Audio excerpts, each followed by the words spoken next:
Hi. In this video, we will explain you about if and nested if with choose function. This is one of the advanced Excel function feature, and with this we can solve a more complex and real life situation. So we'll start with the if function. So I have taken the example of 6 companies, their sales, their existence years, their bond rating, and the number of employees which they employ. So here you can see is the data set which we have chosen. Now there can be multiple conditions. So let's start with the first condition. First condition, I want to check whether the existence years is greater than 5 years or not. If it is greater than 5 years, then company is a seasoned company. If it's less than 5 years, it's a relatively new company. So how do I write if and how do I get the output using if? So I will write if equal to if. I'll press tab, so it will open up a bracket. So if usually contains three arguments. One is a logical test. Logical test means I want to compare something. So over here I want to compare existing years with a predefined figure, which is 5 years. If it's greater than 5 years or less than 5 years. So if I compare something, that there can be two outputs. Either the comparison is true or comparison is false. So then if allows us, which is a non-mandatory field, if value is true and if value is false. So I can define what if the output is true and what if the output is false, then what exactly I have to display it over here. So let's start with this. So I start with this D5 greater than 5 5 years. So if the condition is true, I'll write company, or rather I'll just write seasoned company. So whatever if I write something in the text, it has to be into inverted commas. If it's a numeric or I have to calculate something, then a plain simple without into inverted commas, plain simple writing. Otherwise any text in Excel has to be into inverted commas. So my first argument is done. What if the value is true? If my value is greater than 5, then the company is seasoned company, else my company is not a seasoned company or is a relatively new company. A relatively new company. Over here, I have hard coded this 5. I can give reference of this 5. So if I want dynamic values, then I can give a reference over here as well. I will show it to you uh, in a brief period of time. So my first my formula is done. I'll click enter.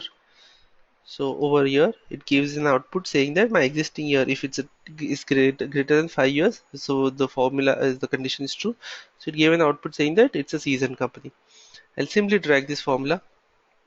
You can see that wherever it's less than 5 years,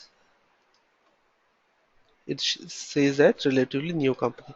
Even if it's 5, it says that relatively new company, because I have given a condition saying that if it is greater than 5, only if it's greater than 5, then you have to write as a seasoned company.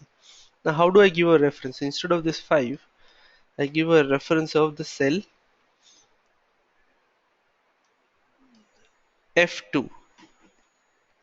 Okay, and I'll write F2. So F2 I can put a 5 over here, and I make F2 constant because this value will not change even if I drag. So using the absolute cell referencing, by pressing F4 over here, I'll put F2 as a constant and then I drag this. My output remains largely the same. Now if I want to change this, so let's say I make these years as 10, then you see the output changes over here. If I make this 15, then the output changes. So this is a better way to write a formula so that everything becomes dynamic and the input is minimal. Or whenever there is an input, when there is a change, I can do it easily. Moving on with the multiple conditions. So let's say I have a company and a bond rating.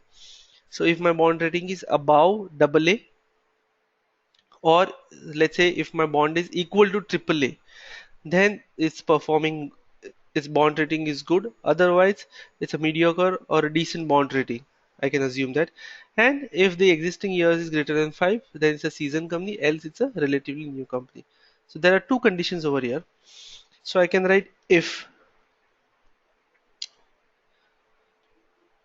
my first condition is if this is greater than 5, then I will check the bond rating. So in the value of true, I'll check the bond rating.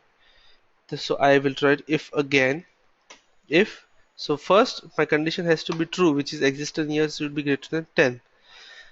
Then I will check the bond rating because both the condition has to be satisfied simultaneously.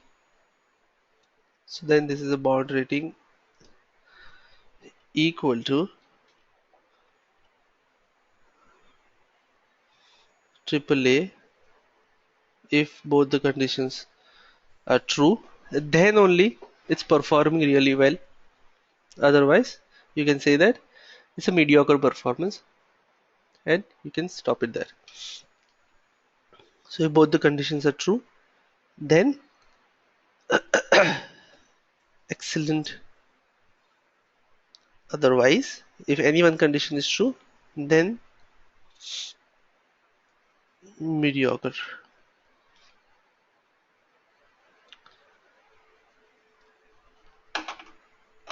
I will remove this. So this makes my if, first if, which is complete.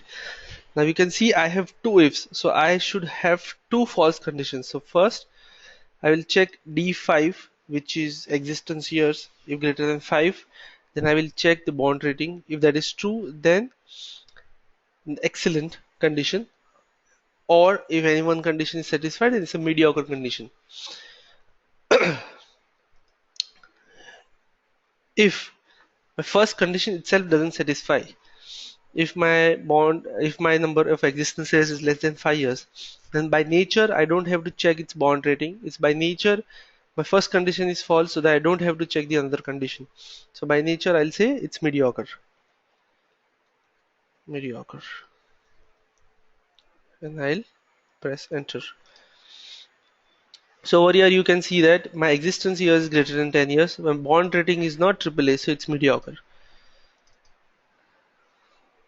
So over here, none of the company has a satisfactory performance, which I require, where in existence years is greater than 5 years and bond rating is AAA. Now, let's see company C, which is in existence since 23 years. I'll convert its bond into AAA. You see, my output has been changed from mediocre to excellent. So this is how I write multiple if conditions. Now, there are two conditions. Now let's say there are more than two conditions. So let's say I have five conditions over here. So I have grades from A, B, C, D, E, F. So rather there are six conditions. If the grade is A, then I have to write excellent, which is A. If B, then good. If C, then acceptable. D, then fair. E means poor. Oh, sorry. Uh, my mistake. Uh, Poor means F. There is no grade called as E. So I have five conditions over here. So I have to write if five times, which is a part of a nested if. Okay. Rather than I can choose to write choose functions. How do I write a choose function?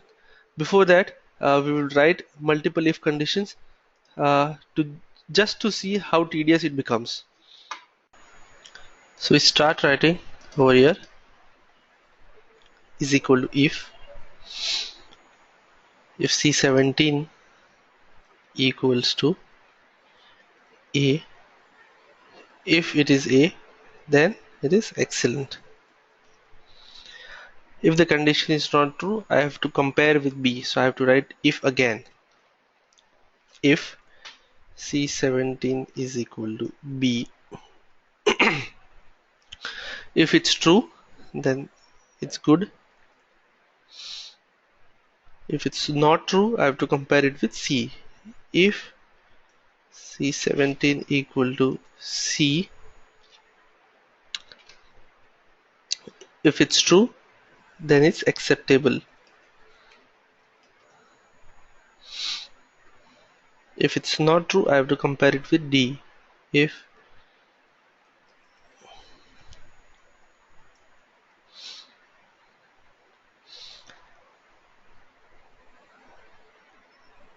it's true, then it's fair.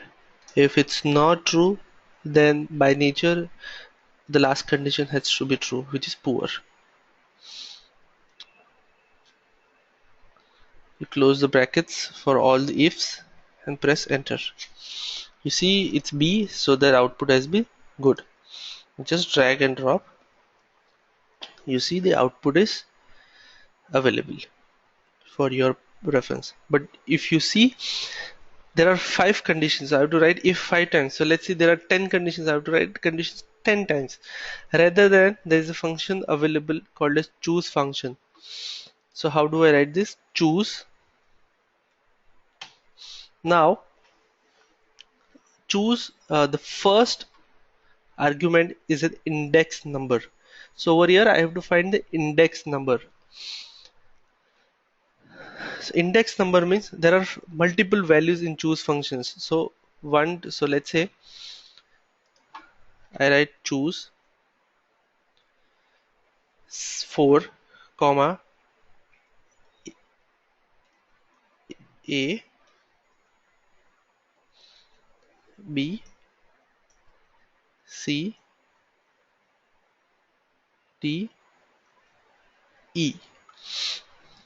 So it will give me D as an output because A B C D E, there are 5 functions.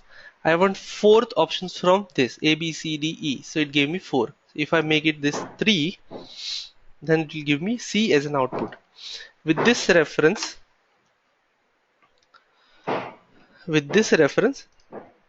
I will try to find out from A, B, C, D and F what is the exact index number. So how do I do that? There is a function called as code in Excel. So it's kind of an ASCII value wherein Excel stores text value as a number in the background. So I will have to find out A means what kind of a numeric number in the background. For that, the function is called as code. So I will try to find out A. So A comes as 65. So whenever A comes, I have to choose first index, but A corresponds to 65. So I have to deduct 64 from this number to get 1 as an output. So that 1 refers as an index number. It will get more clearer once I write this formula. Choose. So if it's A, it gives me 65 as an output minus 64. So it gives me 1 as an output. So if answer is A, I have to write excellent, which is the first index number. That's why I am subtracting 64 from this. If it's B, it will give me 66. So minus 64 means 2. So if it's B, the second index number, which is good. Likewise, C, it is acceptable. D, it is fair.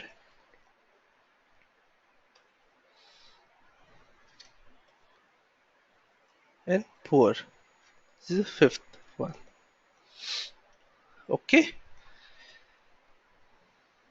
Now if you enter this, so C17. So now you can see that you have the output.